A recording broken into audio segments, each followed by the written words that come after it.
인부 세 사람이 열심히 벽돌을 쌓고 있습니다. 지나가던 사람이 물어요. 무슨 일을 하는 거지요? 인부 중에 한 사람이 귀찮다는 태도로 대답을 합니다. 보면 몰라요. 벽돌 쌓습니다. 다른 한 사람은 무표정하게 대답합니다. 교회져요. 나머지 그러나 한 사람은 얼굴이 싱글벙글 만면에 미소가 띄운 채 대답을 합니다. 저요?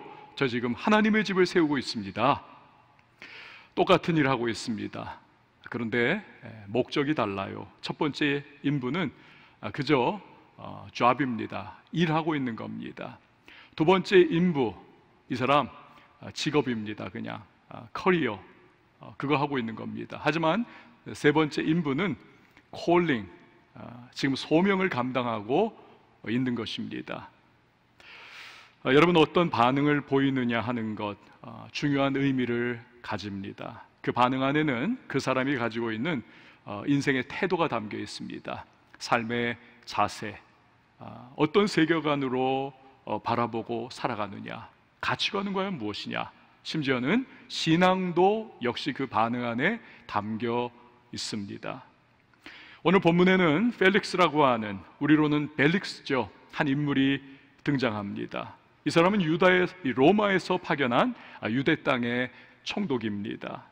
그가 사도 바울이 전하는 이 복음에 대해서 반응을 해요. 그런데 그 반응이 그의 현재뿐만이 아니라 미래, 또 영원한 그 세상을 향해 이제 좌우하는 반응을 하는 겁니다. 자, 그런 그의 모습을 오늘 살펴보면서 우리가 교훈을 얻고자 합니다. 바울은 지금 가이사랴에 있습니다. 유다의 행정 수도죠.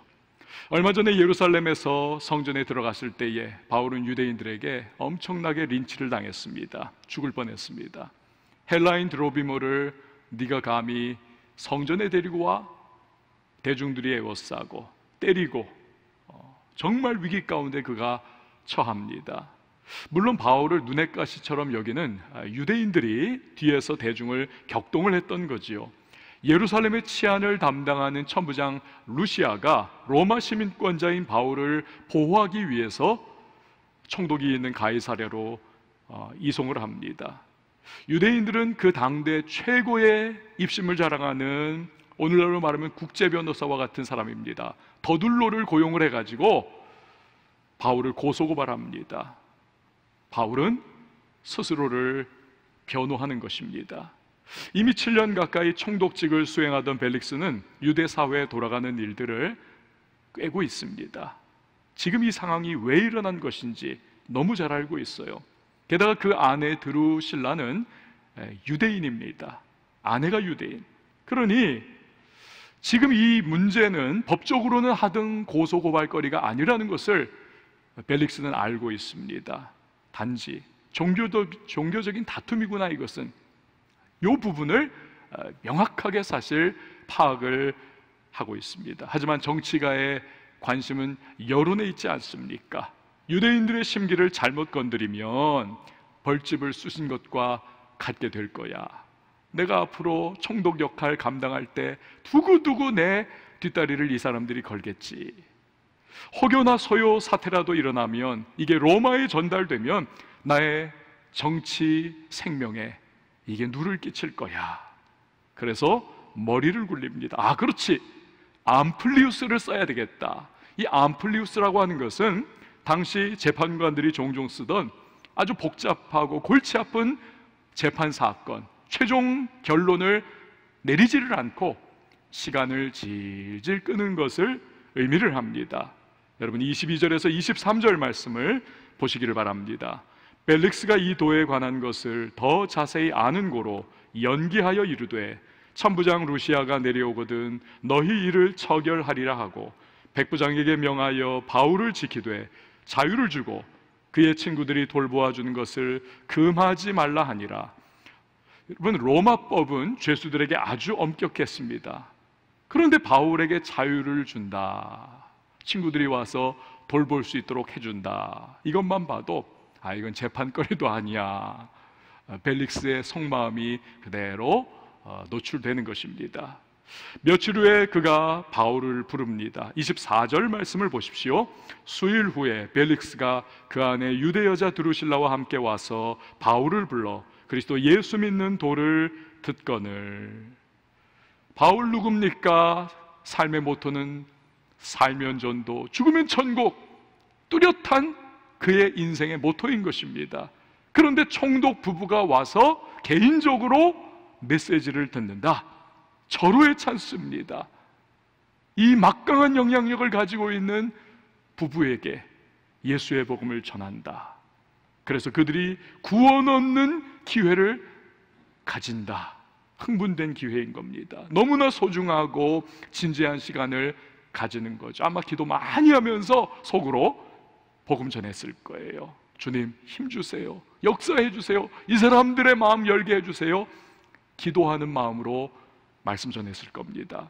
벨릭스의 반응은 무엇입니까? 25절 말씀, 여러분 우리 각 집에서 같이 한번 25절 읽어봅니다. 시작. 바울이 의와 절제와 장차오는 심판을 강론하니 벨릭스가 두려워하여 대답하되 지금은 가라. 내가 틈이 있으면 너를 부르리라 하고. 미결수가 절대로 하지 말아야 할 것이 무엇일까요?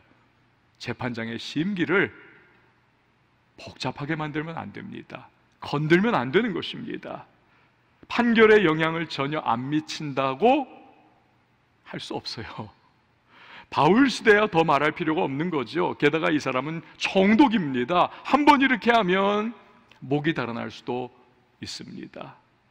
그런데 바울이 중점적으로 전한 내용은 그야말로 총독 부부의 죄책감을 아주 그냥 들쑤시는 것이었습니다. 왜냐하면 두 사람의 복잡한 과거사 때문입니다.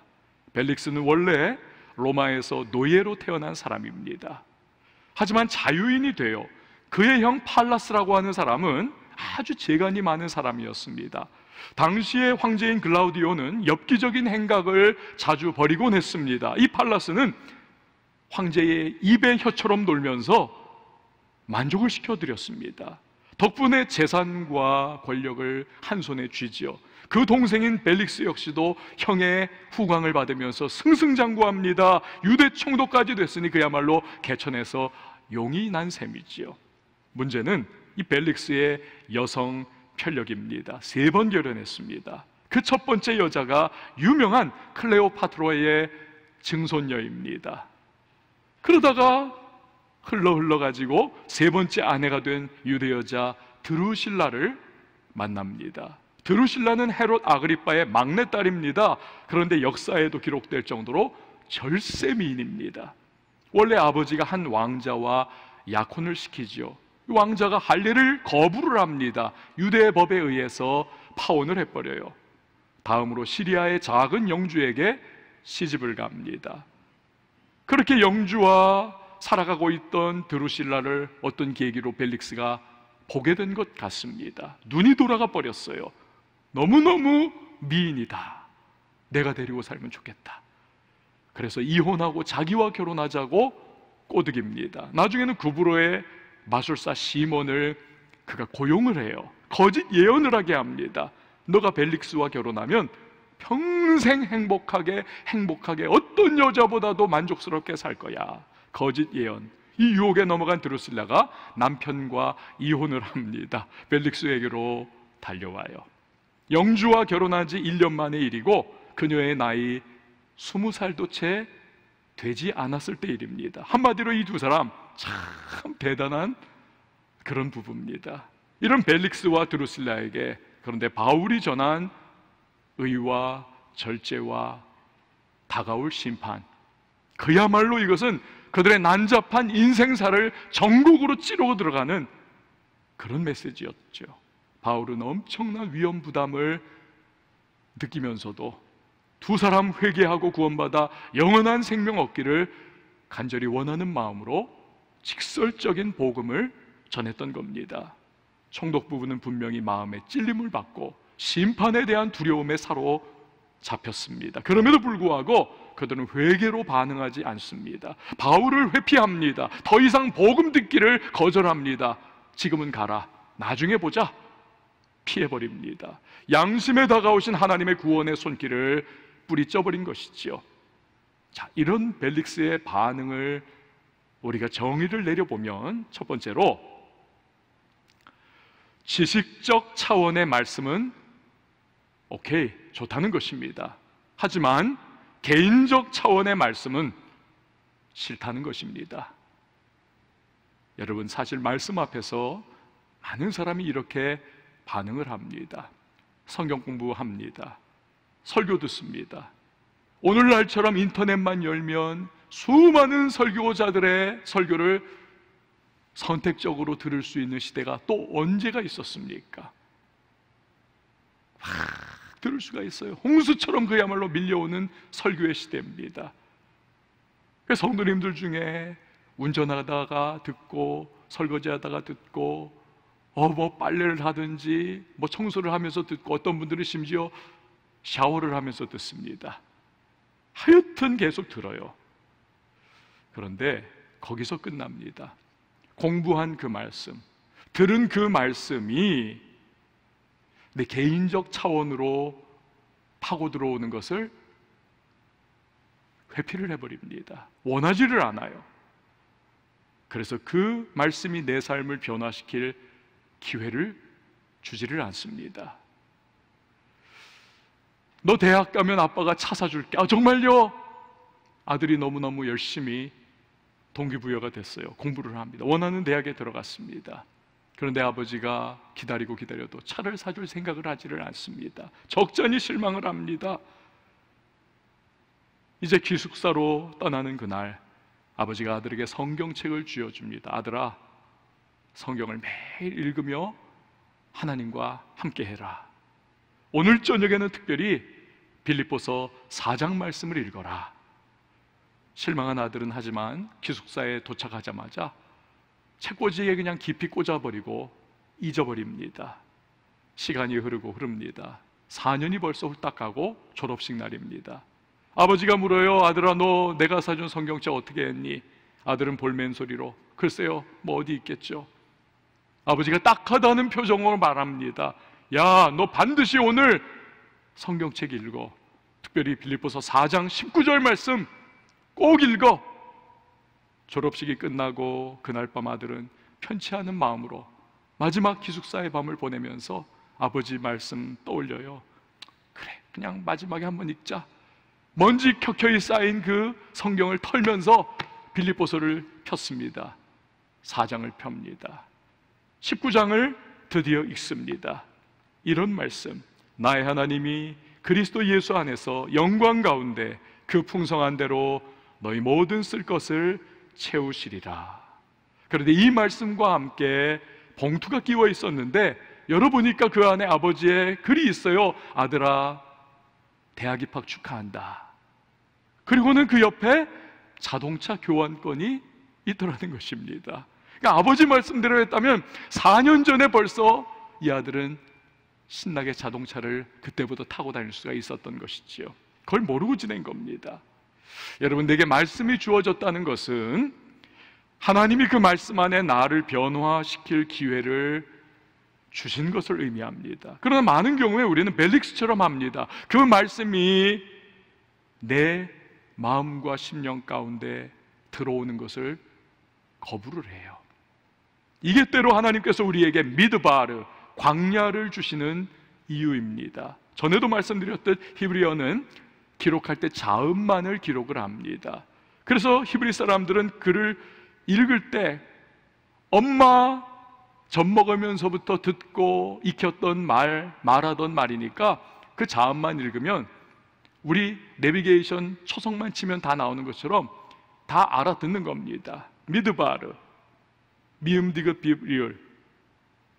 그런데 이 무드브르라고 우리는 그렇게 할 수 있잖아요. 딱 연상되기를 이것은 드브르, 즉 다바르라고 하는 말이 동시에 연상이 되는 겁니다. 말씀이라고 하는 단어입니다. 그렇습니다. 광야는 말씀이 들려오는 곳입니다. 그리고 그 말씀이 삶을 변화시키는 곳, 그것이 바로 광야입니다. 이걸 경험한 사람이 모세가 아닙니까? 40년 왕궁에서 생활할 때 그는 하나님이 기대하시는 변화를 갖지 못합니다. 혈기를 어찌하지 못하고 사람을 쳐 죽이기까지 하지요. 그러나 40년 광야 생활을 합니다. 미드바르죠. 그때부터 말씀 다바르가 들려오기 시작하고 그는 그 말씀으로 새롭게 빚어집니다. 그리고 하나님의 손에 붙들려 출애굽의 영광스러운 주인공으로 쓰임 받는 것입니다. 말씀은 지식적인 차원에 머무는 것이 목적이 아닙니다. 그 말씀은 우리의 개인적인 차원으로 뚫고 들어와 내 삶을 건들고 다듬고 변화시키고 내 인생을 뒤집어 놓는 목적이 바로 하나님의 말씀인 것입니다. 그래서 불순물과 내 안의 죄와 나의 모든 내버려야 할 옛 자아들을 이제는 청산하면서 주님의 손에 붙들려 쓰임받게 하는 것, 이것이 말씀의 진정한 목적인 것입니다. 사랑하는 여러분, 말씀이 들려올 때 그것이 내 개인적인 차원의 말씀이 될 수 있도록 반응하시기를 바랍니다. 나에게 적용하고 그 말씀 순종하고 그 말씀 따르십시오. 삶이 변화하기 시작할 것이고 주님의 손에 붙들려 쓰임받기 시작할 것입니다. 두 번째로 벨릭스가 바울에게 보인 또 다른 반응은 기경할 수 없는 마음이었습니다.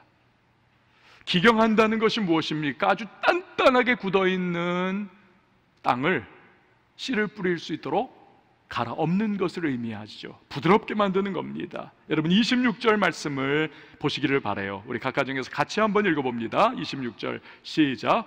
동시에 또 바울에게서 돈을 받을까 바라는 고로 더 자주 불러 같이 이야기하더라. 아멘.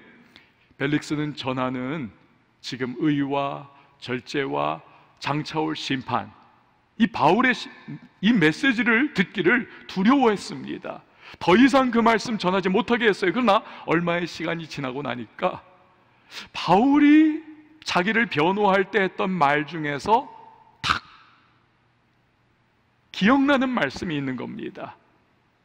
왜 그가 예루살렘에 돌아왔는지 그 이유, 이걸 밝히는 부분이었죠. 17절이지요. 여러 해 만에 내가 내 민족을 구제할 것과 재물을 가지고 와서. 고대 로마 역사가인 타키투스에 의하면 벨릭스는 임기 중에 유대인들에게 강탈을 일삼은 죄로 처벌받을 뻔한 적도 있는 사람입니다. 그만큼 돈 불리는 일이라면 그는 혈안이 되어 있던 사람입니다. 아마도 언젠가 유대 총독 임기가 끝나면 한몫 두둑히 챙겨서 이 지긋지긋한 곳을 떠나 번영과 찬란한 로마에 가서 나 떵떵거리며 살리라, 그렇게 생각한 듯합니다. 그런 그에게 바울이 말한 구제금 이야기는 그야말로 돈주머니와 같습니다. 그래서 재판을 질질질질 2년이나 끌어가면서 바울을 불러 종종 대화를 나눈 거죠. 은근하게 찔러대면서 야, 급행료 그거 주면 그거 빨리 끝날 수 있을 텐데, 뭐 이런 뉘앙스를 계속 군부를 떼듯이 2년 동안 바울에게 이야기했겠죠. 돈 냄새는 귀신같이 맡았지만 영적인 백치였던 벨릭스, 그에 대해서 벵겔이라고 하는 신학자는 이렇게 말을 한 바가 있습니다. 벨릭스는 복음의 보고를 얻을 줄은 몰랐던 사람이다. 그렇습니다. 자기를 구원 얻게 하기 위해서 엄청난 위험 감수를 하면서까지 복음 전하려 했던 바울, 이런 바울을 만나면서도 마음에는 오직 돈 욕심이 가득했던 사람입니다. 그가 계속 복음을 튕겨내버렸습니다. 예수님이 말씀하신 씨 뿌리는 비유의 그대로인 것이지요. 마가복음 4장 18절 19절을 보세요. 또 어떤 이는 가시떨기에 뿌려진 자니 이들은 말씀을 듣기는 하되 세상의 염려와, 여기요, 재물의 유혹과 기타 욕심이 들어와 말씀을 막아 결실하지 못하게 되는 자요. 이게 벨릭스였다는 겁니다. 반면에 부드럽게 기경이 된 마음밭에는 말씀이 그 씨앗이 잘 심겨집니다. 30배, 60배, 풍성한 100배의 결실을 맺습니다. 똑같은 말씀이지만 마음밭의 상태에 따라서 결과가 달라지는 것이지요. 이번에 우리 교회가 코로나로 어려움을 겪으면서 참 힘들어하는 과정 속에 몇몇 성도님들이 특별 목적 감사 헌금을 드려주셨습니다. 그것으로 코로나로 입원한 청년들과 자가격리 중에 있는 우리 많은 성도님들 격려와 건강을 챙길 수 있는 물품이 담긴 박스들을 여러 차례 보내드릴 수 있었습니다. 얼마나 감사한지 몰라요. 저는 하나님께서 반드시 그 마음들을 갚아주시리라 믿습니다. 또 여러분들이 저와 아내에게 힘이 되는 문자를 보내주셨습니다. 어떤 분은 이런 문자를 보내주셨어요. 들어보세요. 하나님께서 이스라엘 백성 마지막 한 명이 지나기까지 홍해물이 넘치지 않도록 물에 굳게 서서 지켜 보호하셨던 것처럼 우리 교회 마지막 한 사람까지 지키고 보호하심을 믿습니다. 정말 그렇지 않습니까? 청년들이 입원을 했지만 그 와중에도 나머지 그 예배에 참석했던 1700명이 넘는 성도님들 한 사람도 입원한 분이 없었습니다. 특히 그 청년들의 가족들, 이건 뭐 밀접 접촉 중에서도 이건 뭐 완전히 함께 사는 거 아닙니까? 그런데 그 가족 중에서도 단 한 사람도 입원한 분이 생기지 않았다는 거, 여러분 기적 아닙니까? 환난 중에도 긍휼을 베푸신 하나님의 은혜인 줄 믿습니다. 어떤 분은요, 시편 23편에서 나를 왕성교회로 바꾸어서 이렇게 문자를 보냈습니다. 여호와는 나의 목자시니 왕성교회는 부족함이 없으리로다. 그가 왕성교회를 푸른 풀밭에 누이시며 쉴만한 물가로 인도하시는도다. 왕성교회를 소생시키시고 자기 이름을 위하여 의의 길로 인도하시는도다. 왕성교회가 사망의 음침한 골짜기로 다닐지라도 해를 두려워하지 않을 것은 주께서 왕성교회와 함께 하심이라. 주의 지팡이와 막대기가 왕성교회를 안위하시나이다. 주께서 내 원수의 목전에서 왕성교회에게 상을 차려주시고 기름을 왕성교회의 머리에 부으셨으니 내 잔이 넘치나이다. 내 평생의 선하심과 인자하심이 반드시 왕성교회와 동행하리니 왕성교회는 여호와의 집에 영원히 살리로다. 아멘. 이 마음이 부드럽게 기경이 되어 있으니까 말씀이 이분들 안에서 역사하는 것이지요. 새벽기도 설교 때도 말씀드렸지만 많은 분들이 이번에 우리 생명의 삶 큐티 본문이 시편 아니었습니까? 특별히 고난당하는 이스라엘 백성들, 그 남은 자들이 돌아와 하나님 앞에 올려드리는 그 시편의 내용들 아니었습니까? 우리가 여러분 예수 믿으면서 시편 얼마나 많이 접했습니까? 읽었고 들었고 묵상했고. 그런데 코로나로 인해서 우리의 마음이 얼마나 낮아졌습니까? 얼마나 부드러워졌습니까? 기경이 된 거예요. 기경이 옥토밭같이 된 겁니다. 시장이 반찬이라고 배고픈 사람 뭐든지 맛있는 것처럼 마음이 부드러워지고 마음이 겸비해지고 마음이 다 낮아져 있으니까 이때만큼 이렇게 이 시편이 정말 은혜롭게 다가온 적이 없다라고 하는 여러분들이 그런 이야기들을 전해오는 것을 들었습니다. 여러분, 그렇게 우리가 기도할 때 빼놓지 말아야 할 것이 이거예요. 주여, 제 마음이 언제나 주님의 말씀 앞에서 부드럽게 기경된 옥토밭과 같은 상태가 되게 하여 주시옵소서. 그래서 제 안에서 하나님의 말씀이 30배, 60배, 100배의 결실을 맺게 하여 주시옵소서. 부드럽게 기경된 마음에 말씀이 떨어지면 역사가 일어나는 것입니다. 환난의 어려움에 빠져도 소망이 생기는 것이고 주님 주시는 위로가 우리를 살리는 것입니다. 천만인이 넘어지는 상황이 된다 할지라도 다시 일어나 앞을 향하여 전진해 나갈 수 있는 힘을 얻을 수가 있는 겁니다.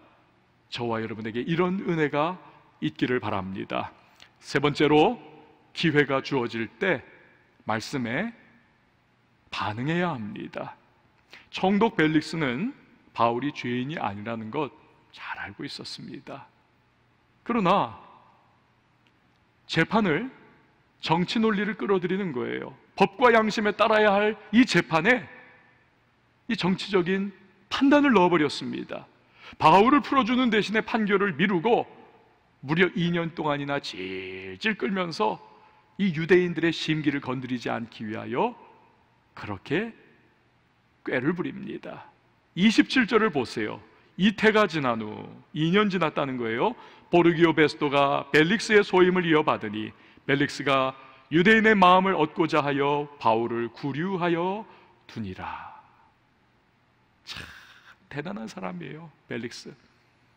근데 이 AD 60년경에 가이사랴에서 유대인들과 헬라인들 간에 충돌이 발생을 합니다. 가제는 개편이라고 이 벨릭스 유대인들을 아주 군대를 동원해서 가혹하게 무력 진압을 합니다. 그 일에 이전의 실정까지 합쳐져 가지고 벨릭스는 로마로 소환당합니다. 막 황제가 된 네로에게 그는 징계를 받고 유배형을 앞두고 있습니다. 그러나 아직 마쿠에서 영향력을 또한 가지고 있었던 그의 형 팔라스 덕분에 실형을 겨우겨우 모면을 합니다. 안도의 한숨을 팍 쉬어내던 이 벨릭스, 아내 드루실라와 아들을 데리고 지긋지긋한 아주 공격에 처했었던 로마를 떠나 남쪽에 아주 살기 좋은 한 동네로 가서 거기에서 안락한 은퇴 생활을 즐깁니다. 그곳의 이름이 폼페이입니다. 폼페이. 이후의 일은 여러분이 짐작하시는 대로 그렇게 흘러갑니다. AD 79년 베수비우스 화산이 폭발하면서 폼페이 전역이 화산재와 유황가스로 뒤덮일 때에 벨릭스와 그 아내 두루실라 그리고 아그리빠라고 하는 그들의 자녀도 그곳에서 함께 죽임을 당합니다. 비참하지요. 이 벨릭스의 운명이 그 누구보다 비극적인 것은 그가 자신이 죽을 곳을 스스로 찾아갔다는 것에 머무르는 것이 아닙니다. 그것과는 비교할 수 없는 것이 그가 바울이라고 하는 최고의 설교가요, 최고의 신학자요, 최고의 하나님의 사람, 그와의 만남을 무려 2년 동안이나 가졌다는 겁니다. 그러나 하나님이 회개하고 돌이킬 기회를 주셨음에도 불구하고 번번이 그 기회를 걷어찼다는 것, 이것이 가장 그의 비극이요 가장 안타까운 부분이지요. 지난 금요 활력 철야 기도의 시간에 우시아에 대해서 말씀을 드렸습니다. 우시아의 불행한 점도 똑같은 것 아닙니까? 하나님의 기이하신 도우심을 얻어 강성한 사람이 됐습니다. 교만해졌습니다. 뻐깁니다. 심지어는 애구방을 따라서 나도 제사장직을 담당하리라, 왕과 제사장직의 이 두 개의 권력을 누리기 위해서 그가 성전에 들어가 분향단에서 향을 피우려고 합니다. 하나님께서 그를 사랑하셔서 회개할 기회를 주시죠. 하지만 성질 부리면서 걷어찼다가 나병에 걸려서 그는 용두사미 인생으로 비참하게 마무리합니다. 안타까운 것이죠. 유럽의 로스차일드가는 알아주는 세계적인 부와 명예를 자랑하는 가문입니다. 이 로스차일드 은행이 정말 어마어마한 성공을 유럽에서 거둔 후의 일입니다. 은행장이 유능한, 아주 그냥 정예병 중에 정예병이라고 할 수 있는 유능한 직원 몇 명을 뽑았습니다. 그리고는 이야기를 합니다. 우리가 미국에 진출할 계획이야. 떠날 준비에 자네들 얼마 걸리는가? 대부분이 한 열흘 정도 걸린다. 어떤 사람은 줄여서 최대한 사흘 정도 걸린다는 겁니다. 그런데 그 중에 딱 한 사람, 지금 당장 떠날 수 있습니다. 은행장은 좋아, 당장 떠나게. 자네는 지금 이 순간부터 그 샌프란시스코 은행의 지점장일세. 이 사람의 이름이 줄리어스 메이. 훗날 샌프란시스코 최대의 갑부가 됩니다. 기회를 어떻게 잡느냐, 타이밍을 어떻게 맞추느냐. 고린도후서 6장 2절에서 성경은 이렇게 말씀하십니다. 이르시되 내가 은혜 베풀 때에 너에게 듣고 구원의 날에 너를 도왔다 하셨으니 보라 지금은 은혜 받을 만한 때요 보라 지금은 구원의 날이로다.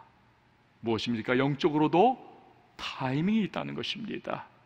말씀이 레마, 즉 나에게 주시는 말씀으로 다가올 때 믿음으로 반응하면 놀라운 일이 일어납니다. 그래서 남보다 더 하나님의 손에 귀하게 붙들려 쓰임받는 사람을 보면 그 사람 능력이 많아서가 아니에요. 그 사람 재능이 많아서가 아니에요. 그 사람 가진 것이 많아서가 아닙니다.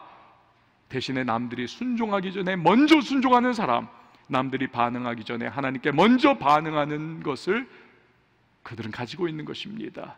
에스더를 보십시오. 유대인들이 다 죽을 위기에 처했을 때에 그의 사촌 오빠인 모르드게가 도전을 주죠. 얘야, 네가 포로민 출신에서 페르시아의 왕비가 됐다는 것이 이게 있을 수 있는 일이더냐? 하나님이 이 때를 위함이 아닌지 누가 알겠느냐? 이 도전을 받고 즉각 반응합니다. 내가 죽으면 죽으리이다. 3일 금식하고 왕에게 나아가 에스더는 민족을 구원합니다. 느헤미야 역시 마찬가지 아니던가요? 조생의 땅 예루살렘이 성벽이 다 허물어지고 불타버리고 이방인들이 쳐들어와 능욕한다더라. 그 소식을 듣자마자 그는 즉각 금식에 들어갑니다. 하나님의 도우심을 구하며 헌신을 작정합니다. 그럴 때 유다 총독으로 가는 길이 열리고 무너진 성벽을 성공적으로 재건합니다. 오늘도요, 하나님은 그분의 말씀이 들려올 때 믿음으로 반응하는 사람을 찾으십니다. 남들이 주저할 때 내가 여기 있나이다, 나를 보내소서 헌신하는 그 사람을 찾으십니다. 다들 두려워 겁내며 주저주저하고 있을 때 너는 칼과 창과 단창으로 나오지만 나는 만군의 여호와의 이름으로 나간다. 말씀 붙잡고 나아가는 자를 하나님은 찾으십니다.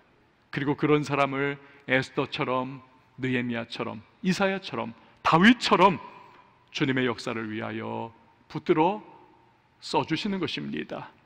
우리도 기회가 주어질 때 사랑하는 성도 여러분, 말씀에 그 기회를 따라 반응할 수 있는 저와 여러분이 될 수 있기를 바랍니다. 사랑하는 여러분, 지금까지 벨릭스를 통해서 어떻게 반응할 것인가 우리 생각해 보았습니다. 말씀을 지식적 차원에 머무는 것이 아닌 나 개인적 차원으로 우리는 받아야만 하겠습니다. 두 번째로 부드럽게 기경된 옥토밭 같은 마음이 되어야만 하겠습니다. 세 번째로 기회가 주어질 때 말씀에 우리 반응해야 하겠습니다. 그리함을 통해서 우리를 변화시켜 주시고 능력의 오른손과 편팔로 붙잡아 우리를 사용해 주시는 하나님께 붙들려 귀하게 쓰임받는 저와 여러분이 될 수 있기를 예수님의 이름으로 축원을 드립니다. 이 시간에 우리 함께 찬양하시고 우리 기도하는 시간을 가지도록 하겠습니다.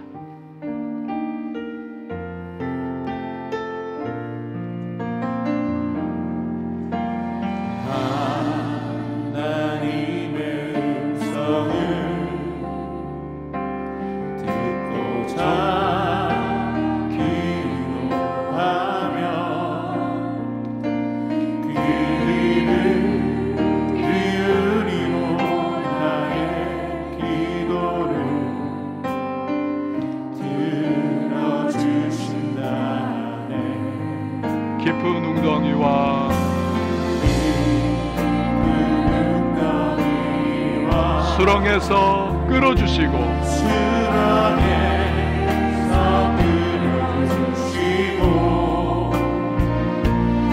나의 마음을 반성히 세우시사 나를 튼튼히 하셨네. 아멘.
여러분이 이 시간에 기도하며 나갈 때에 우리 펠릭스를 통해서 어떠한 반응을 하나님의 말씀 앞에 할 것인가 생각해 보았습니다.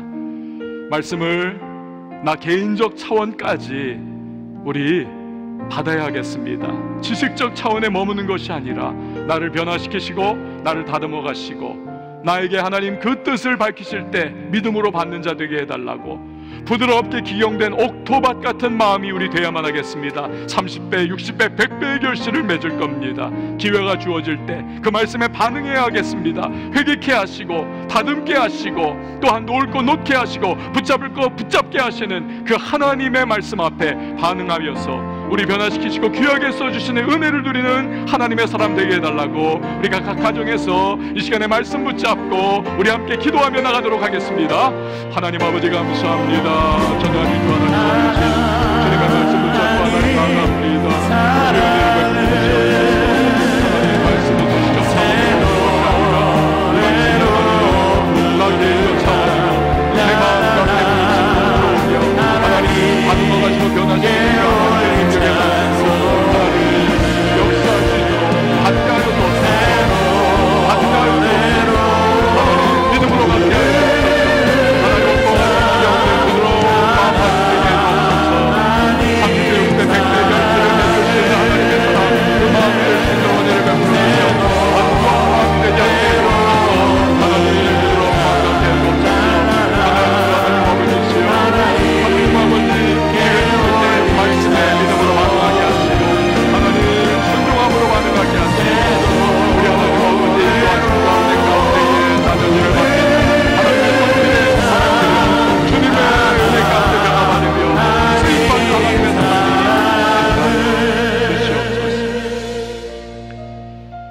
하나님의 말씀이 우리에게 들려올 때 그 말씀 앞에 우리 자신을 맡겨드리며 그 말씀으로 말미암아 변화받고 주의 손에 붙들려 쓰임받는 하나님의 사람들이 되게 하여 주시옵소서.